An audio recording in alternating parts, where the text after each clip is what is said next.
V vsakdanjem življenju vsi uporabljamo računalnike, ne, in vemo, da računalniki delujejo na osnovi neke binarne logike, kar pomeni, da lahko zavzame samo dve stanji, se pravi nič ali ena. In to nam omogoča, da računalniki delujejo zelo zanesljivo, zelo enostavna zgradba.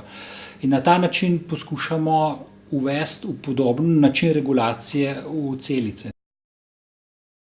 Torej, ideja v tem, da bi uvedli neko logiko v celice, je mogoče se razvila nekje 10 let nazaj, kjer so drugi to že naredili v bakterijskih celicah, ampak razlika je bila v tem, da so uporabljali posamezne elemente, ne bi rekel nekako zelo, ne bom rekel premeteno, ampak na zelo tak inteligenten način so različne elemente kombinirali med sabo in dobili nekaj, kar je funkcioniralo. Ampak problem je bil v tem, da seveda to je omejeno na omejeno kompleksnost. Se pravi, lahko s tem naredimo, mogoče računalnik izvaja eno funkcijo na drugačen način, drugo funkcijo, spet na naslednji način, tretjo funkcijo. Mi smo pa želeli izvesti to na enak način, kot je v računalnikih, kjer imate omejeno število logičnih vrat, s katerimi lahko izvedete zelo kompleksne funkcije.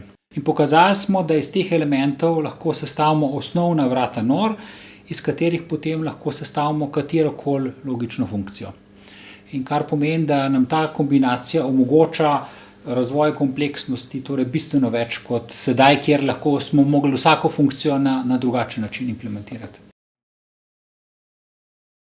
Mislim, da je pomembno zato, ker smo pokazali, da lahko se lotimo upravljanja celic z inženirskim pristopom. No, torej, kot sem prej omenil, na podoben princip, kot delujejo računalniki, na podoben princip lahko zgradimo celični računalnik. Najbrž se spomnimo, da prvi tranzistorji so bili tudi nezanesljivi, enostavni, niso bili zelo kompleksni, ampak to se je počasi stopnjevalo. Prepričan sem, da nikoli ne bojo celični računalniki konkurenca elektronskemu računalniku. Aplikacije bojo popolnoma drugačne.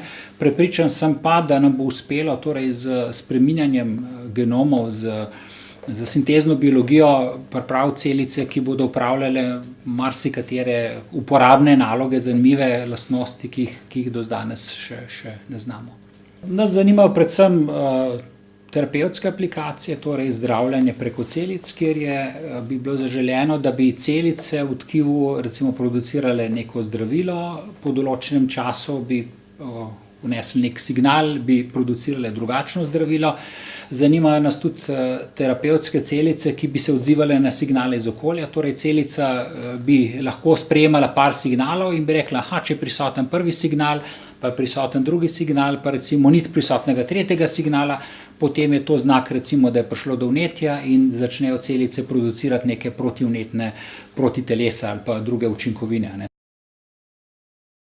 Jaz mislim, da mogoče več zgodb o uspehu, no, to, da dejansko potegne zgodba nek uspeh, to, da dokažemo mogoče Sloveniji tisto, kar manjka, samozavesti, da dejansko se moramo meriti tudi z najboljšimi na svetu, no. Tako da to mislim, da je tudi mogoče največji motivacijski dejavnik za mlade, zato da se bojo bolj usmerili v znanost, da bojo videli, da tudi v Sloveniji lahko naredimo dobro znanost in ne nazadnje mogoče tudi, da to pripeljemo do neke aplikacije, do neke uporabe v industriji, v medicini.